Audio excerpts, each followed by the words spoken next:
नमस्कार, मैं अजय कुमार। दुनिया के सबसे अमीर लोगों में भारतीय भी शामिल हैं, यह कहकर जबरदस्ती का गुमान भरवाने की खूब कोशिश की जाती है, मगर यह नहीं बताया जाता कि आखिरकार यह कैसे मुमकिन हुआ कि भयंकर गरीबी वाले भारत में कुछ लोगों के पास इतनी ज्यादा संपत्ति चली गई। इस कैसे सवाल का जवाब देते हुए अडानी समूह पर एक रिपोर्ट आई है। रिपोर्ट का नाम है कि कैसे दुनिया का तीसरा सबसे अमीर आदमी कॉरपोरेट इतिहास का सबसे बड़ा घोटाला कर रहा है।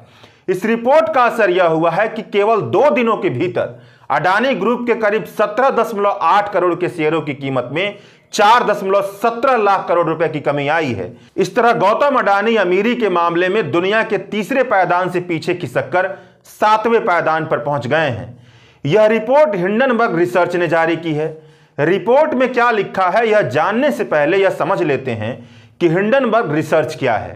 मोटे तौर पर कहा जाए तो यह एक तरह की रिसर्च, इन्वेस्टमेंट और विसिल ब्लोअर ऑर्गेनाइजेशन है। कंपनियों के जरिए की जा रही धांधली को उजागर करती है, शॉर्ट सेलिंग का काम करती है। आसान भाषा में समझा जाए तो बात यह है कि मान लीजिए कि किसी कंपनी की मौजूदा शेयर की कीमत 100 रुपए है। इस कंपनी का शेयर लेने की इच्छा रखने वाले शॉर्ट सेलिंग काम करने वालों को 100 रुपए देते हैं। शॉर्ट सेलिंग करने वाले यह मानकर चलते हैं कि आने वाले दिनों में कंपनी की कीमत गिरेगी। 100 रुपए की कीमत घटकर 60 रुपए हो गई। शॉर्ट सेलिंग करने वाले 60 रुपए में शेयर खरीदकर उसे बेच देते हैं जिन्होंने उन्हें 100 रुपए दिया था। इस तरह से इनकी कमाई होती है। मोटे तौर पर कहा जाए तो यही हिंडनबर्ग रिसर्च का भी काम है। यह ऑर्गेनाइजेशन उन कंपनियों को चुनती है जहां धांधली हो रही है, उस धांधली को पूरे सबूतों के साथ सार्वजनिक तौर पर पेश करती है। स्टॉक प्राइस कम हो जाता है और यह ऑर्गेनाइजेशन अपनी कमाई करती है। आप कहेंगे यह तो अनैतिक है, इसमें हिंडनबर्ग का निहित स्वार्थ है। कॉर्पोरेट बाजार में इसे अनैतिक नहीं माना जाता, विसिल ब्लोअर के तौर पर देखा जाता है, झूठ के बाजार को उजागर करने वालों के तौर पर देखा जाता है, शेयर होल्डर की हितों की सुरक्षा करने वालों के तौर पर देखा जाता है। भारत में यह पहली बार नहीं हो रहा है, इससे पहले भी शॉर्ट सेलिंग हो चुकी है। हिंडनबर्ग ने ट्विटर और टेस्ला जैसी कंपनियों में हो रही धांधली को निवेशकों के सामने उजागर किया है। उनके शेयर प्राइस कम किए हैं। इस कंपनी का ट्रैक रिकॉर्ड बहुत अच्छा है। जानकारों का कहना है कि सबसे बड़ी बात यह है कि कंपनी ने कोई नई बात उजागर नहीं की है।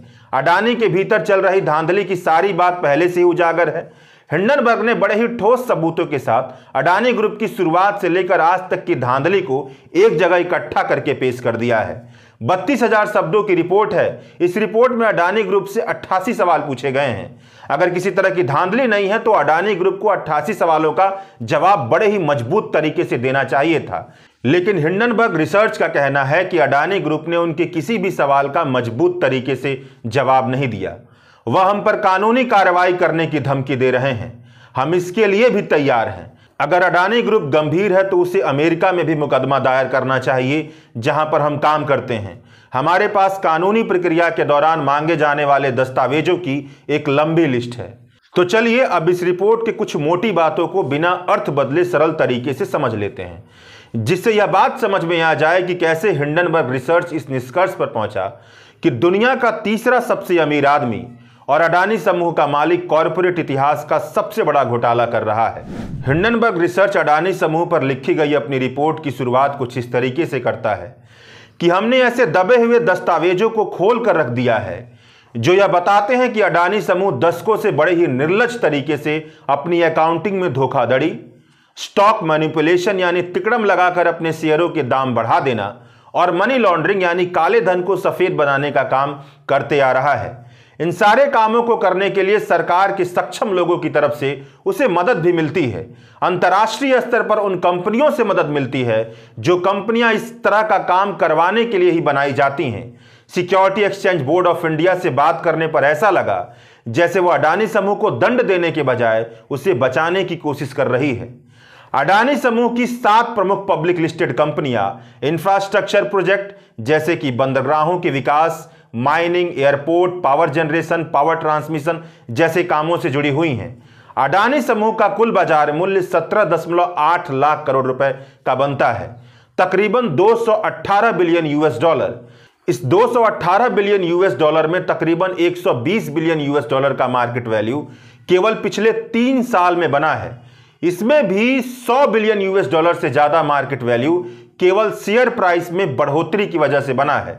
मतलब कोई कामकाज नहीं, किसी भी तरह का उत्पादन नहीं, किसी भी तरह का रोजगार नहीं, केवल और केवल शेयरों की कीमत बढ़ने की वजह से अडानी समूह की संपत्ति में पिछले 3 सालों में $100 बिलियन से ज्यादा की बढ़ोतरी हो गई है। अडानी समूह का यह मार्केट वैल्यू तब बढ़ा है जब कोरोना की वजह से पूरी दुनिया की गति रुक गई थी और पूरी दुनिया तंगहाली में जी रही थी। यह रिपोर्ट बताती है कि बिना किसी छानबीन के केवल और केवल अडानी समूह के कंपनियों के पब्लिक में पेश किए गए फाइनेंशियल रिपोर्ट को देखा जाए तो पता चलता है कि अडानी समूह की कंपनियों की कीमत बहुत ज्यादा आंकी गई है। जैसे अडानी ग्रीन एनर्जी की प्राइस अर्निंग रेशियो 815x है, यानी अडानी ग्रीन एनर्जी ने हर एक शेयर पर होने वाली कमाई के मुकाबले शेयर की कीमत 815 गुना ज्यादा आंकी है। जबकि ग्रीन एनर्जी इंडस्ट्री में शामिल दूसरी कंपनियों का औसत देखा जाए तो उन्होंने हर एक शेयर पर होने वाली कमाई के मुकाबले शेयर की कीमत 24 गुना ज्यादा रखी है। इसी तरह से अडानी ग्रुप की दूसरी कंपनियों की शेयर की कीमत भी बहुत ज्यादा आंकी गई है। कुल मिलाजुलाकर अडानी ग्रुप की शेयर 85% से अधिक ओवर वैल्यूड हैं, यानी कि अडानी ग्रुप के शेयरों को खरीदने के लिए आपको 85% से ज्यादा अधिक कीमत चुकानी पड़ रही है। साल 2022 में एक रिपोर्ट आई थी जिसमें बताया गया था कि अडानी ग्रुप की 5 कंपनियों ने बहुत ज्यादा कर्जा लिया है। इतना ज्यादा कर्जा लिया है कि अडानी ग्रुप को तबाह कर सकता है। इस रिपोर्ट में भी यही बात बताई गई है। किसी कंपनी की एसेट्स यानी संपत्ति और लियाबिलिटी यानी देनदारी या कह लीजिए कर्ज का हाल जानने के लिए इन दोनों के बीच करंट रेशियो निकाला जाता है। अगर करंट रेशियो 1 से कम है तो मतलब यह है कि कंपनी ने संपत्ति से ज्यादा कर्जा लिया है। संपत्ति बेचने के बाद भी कर्जा वसूल नहीं हो पाएगा। इस चार्ट में देखिए, अडानी ग्रुप के 5 कंपनियों का करंट रेशियो 1 से कम है। अडानी ग्रीन एनर्जी का करंट रेशियो 0.5 है, यानी संपत्ति से 2 गुना ज्यादा कंपनी ने कर्जा लिया है। यह रिपोर्ट बताती है कि अडानी ग्रुप के कंपनियों के प्रमोटरों ने जैसे घर बंधक रख करके बैंक से कर्जा लिया जाता है, वैसे ही अपने शेयर के कुछ हिस्से को बंधक रख करके कर्जा लिया है। अडानी पावर के प्रमोटर के पास कंपनी का 74% शेयर है। इसने 25% शेयर बंधक रख के कर्ज उठाया है। जानकार कहते हैं कि प्रमोटर शेयर की ऊंची वैल्यू दिखाकर कर्ज तो ले लेते हैं, मगर जैसे शेयर गिरेगा तो कर्ज देने वालों को ही नुकसान सहना पड़ेगा। इस तरह से 99% मामलों में कर्ज लेने का यह तरीका ठीक नहीं होता। यह बताता है कि कंपनी जरूरत से ज्यादा कर्जा ले रही है, अपनी क्षमता से ज्यादा कर्जे पर चल रही है। लेकिन असल सवाल यह है कि अडानी ग्रुप में स्टॉक मैनिपुलेशन कैसे हुआ, किस तरह का तिकड़म लगाकर अपने शेयर की कीमत बढ़ाया गया। यह रिपोर्ट बताती है कि भारत में सिक्योरिटी मार्केट यानी शेयर और बॉन्ड मार्केट को रेगुलेट करने वाली संस्था सेबी का नियम है कि किसी भी पब्लिक लिस्टेड कंपनी का कम से कम 25% शेयर कंपनी के प्रमोटरों या कह लीजिए मालिकों के अलावा लोगों के पास होना चाहिए। अगर ऐसा नहीं होगा तो इनसाइडर ट्रेडिंग की संभावना बढ़ेगी, स्टॉक मैनिपुलेशन होगा। इसे ऐसे समझिए कि अगर 25% से कम शेयर आम लोगों के लिए मौजूद होंगे तो डिमांड और सप्लाई का खेल खेला जाएगा। किसी तरह का तिकड़म लगाकर डिमांड बढ़ाने की कोशिश की जाएगी और कंपनी के शेयर की सप्लाई कम होगी। इस तरह से शेयर के दाम अपने आप बहुत ज्यादा बढ़ जाएंगे। अडानी ग्रुप के भीतर यही खेल खेला जा रहा है।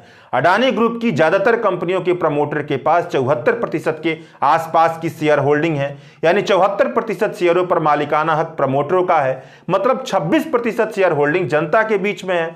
यानी एक तरह से देखा जाए तो अडानी ग्रुप भी कम से कम 25% शेयर जनता के बीच रखने का नियम पालन कर रहा है। मगर ऐसा नहीं है। अडानी ग्रुप के प्रमोटरों ने मॉरिशस में सेल कंपनी बनाई है। इन सेल कंपनियों में अडानी ग्रुप के प्रमोटर पैसा लगाते हैं, फिर से यह कंपनियां अडानी ग्रुप की कंपनियों में इन्वेस्ट करती हैं। इन कंपनियों का इन्वेस्टमेंट अडानी ग्रुप में 99% के आसपास है। यानी इन कंपनियों को बनाया ही इसलिए गया है कि अडानी ग्रुप में इन्वेस्टमेंट करें। इन कंपनियों का रिश्ता गौतम अडानी के बड़े भाई विनोद अडानी से है, जिन पर भारत के रेगुलेटरी संस्थाओं ने फ्रॉड के कई सारे आरोप लगाए हैं।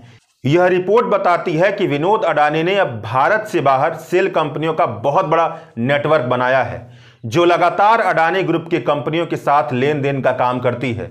विनोद अडानी और उनके सहयोगियों की केवल मॉरिशस में कम से कम 38 सेल कंपनियां हैं। यानी अडानी ग्रुप के प्रमोटरों के पास 74% का शेयर पहले से है। इसके ऊपर मॉरिशस में मौजूद अपनी ही सेल कंपनी से या फिर से इन्वेस्टमेंट करवाते हैं। इस तरह से सेबी का बनाया 25% का नियम टूट जाता है। यानी जनता के बीच पैसा लगाने के लिए 25% से भी कम शेयर हैं। ऐसे में जब डिमांड सप्लाई का खेल होता है, डिमांड बढ़ती है और सप्लाई कम होता है, तो अडानी ग्रुप के शेयर की कीमत अपने आप आसमान छूने लगती है। इस तरह से स्टॉक मैनिपुलेशन किया जाता है। जानकार कहते हैं कि अडानी ग्रुप का कारोबार बहुत बड़े स्तर पर कर्ज पर टिका हुआ है। प्रमोटरों के पास सबसे ज्यादा शेयर है। शेयर प्राइस बढ़ती है तो बैंक को अपने शेयर प्राइस की ऊंची कीमत दिखाकर वह और अधिक कर्जा उठाते हैं। इसका मतलब है कि अडानी ग्रुप में बैंकों का पैसा जमकर लगता रहता है। सीताराम येचुरी ने ट्विटर पर लिखा है कि अगर यह आरोप सही है तो यह उन करोड़ों भारतीयों के जीवन को बर्बाद कर देंगे जो जीवन भर की बचत LIC और SBI में लगाते हैं। LIC का तकरीबन 74,000 करोड़ रुपए अडानी ग्रुप में लगा हुआ है और अडानी ग्रुप की 40% उधारी SBI के जरिए है। यह रिपोर्ट बताती है कि अडानी ग्रुप का इतना बड़ा कारोबार है, लेकिन इसके ज्यादातर ऊंचे पदों पर परिवार और रिश्तेदार के लोग बैठे हुए हैं। ऐसा लगता है जैसे यह परिवार और रिश्तेदारों की कंपनी है। कुल 22 ऊंचे पदों में से 8 पदों पर परिवार के लोग हैं। सबसे बड़ी बात है कि ज्यादातर पदों पर बैठे लोगों पर किसी न किसी तरह के घोटाले, भ्रष्टाचार और धोखाधड़ी का आरोप लगा हुआ है और इस तरह के आरोप लगने के बाद भी यह लोग बड़े बड़े पदों पर बैठे हुए हैं।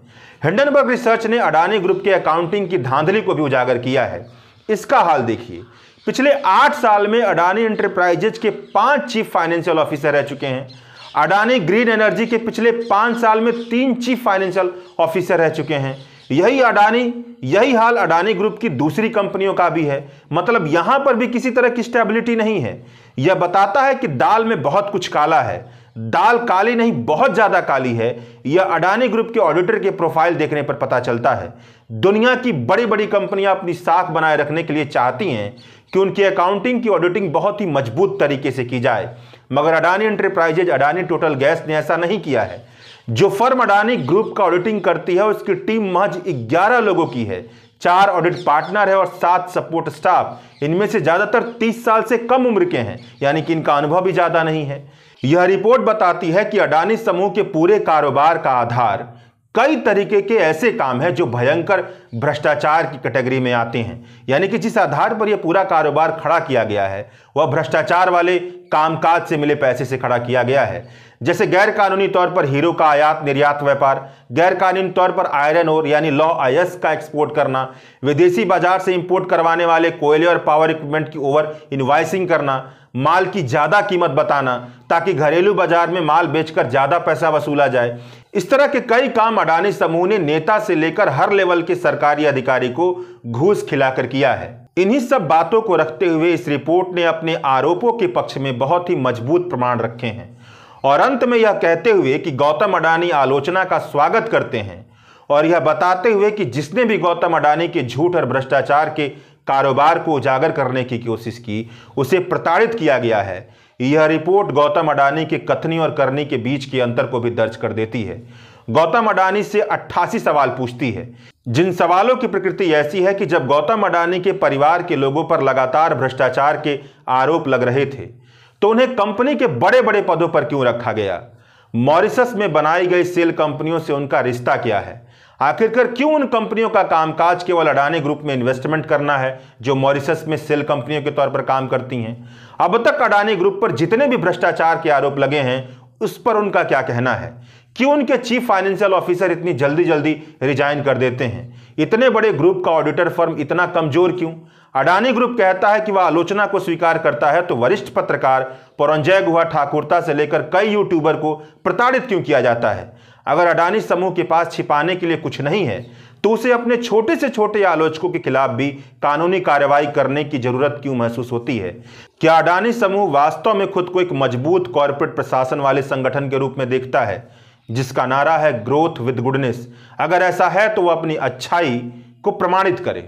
कांग्रेस पार्टी की तरफ से इस पूरे मसले पर प्रतिक्रिया देते हुए जयराम रमेश ने लिखा है कि सामान्य परिस्थितियों में एक राजनीतिक दल को किसी निजी कंपनी अथवा व्यापारिक समूह पर हेज फंड द्वारा तैयार किए गए एक रिपोर्ट पर प्रतिक्रिया नहीं देनी चाहिए, मगर हिंडनबर्ग रिसर्च द्वारा अडानी समूह के खिलाफ तैयार किए गए फॉरेंसिक रिपोर्ट पर प्रतिक्रिया देना बनता है। ऐसा इसलिए है क्योंकि अडानी समूह कोई सामान्य समूह नहीं है। इस समूह का प्रधानमंत्री नरेंद्र मोदी के साथ सर्वविदित रिश्ता तब से है जब से वह गुजरात के मुख्यमंत्री हुआ करते थे। इस रिपोर्ट में लगाए गए आरोपों पर भारतीय रिजर्व बैंक और सेबी को जांच करनी चाहिए।